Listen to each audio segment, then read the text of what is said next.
You can pause and read this comment. Pause and read it. Then let's talk about it. If you are following me, you already know where this comment is coming from my previous post. But let's deal with it.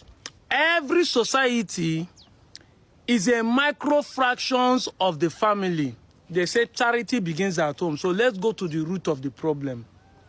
If you ask any Nigerian, between an African parent, an American parent, or a British parent, who do you think is a better father and mother?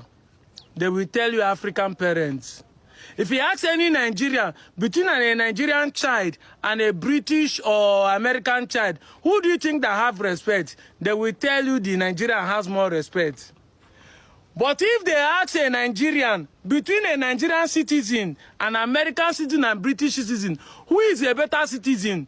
Who respect the national constitution? Who respect their country more? Hallelujah. Hallelujah. It not dawn on you that something is wrong somewhere. The Holy Book say, if the foundation is faulty, what can the righteous do? The last time I checked the Bible, it said, train up a child in a way he should grow, that when he's old, he will not depart from it. If truly we are training children well in this country, if truly we are respectful when we are small, but when we grow old, we are not good citizens, something is wrong somewhere. It means that we don't have good parenting in this our society. Now, bully with the bully children and call it parenting. You beat a child and tell him how to cry and say you are doing better parenting. That's a pure truth. This is the situation we are. And somebody is saying, why am I questioning the elder? Which elders are you talking about? Which king are you talking about? I've seen Emir beating traffic light with his entourage. I've seen pastors beating traffic light with entourage. We train elders. I don't know the one that are corrupt.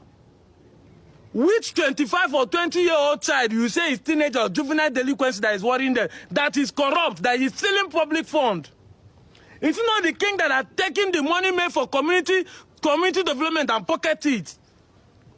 He said we should not question them. I've said it time without no time that sometimes we don't need to even blame the politicians or the pastors or the imams or even the so-called traditional leaders. The people are the problem. Because how can somebody myopically make this kind of statement? You want to justify it. Most of these quotes are not relevant in our present day. This is why we are not moving forward in this country.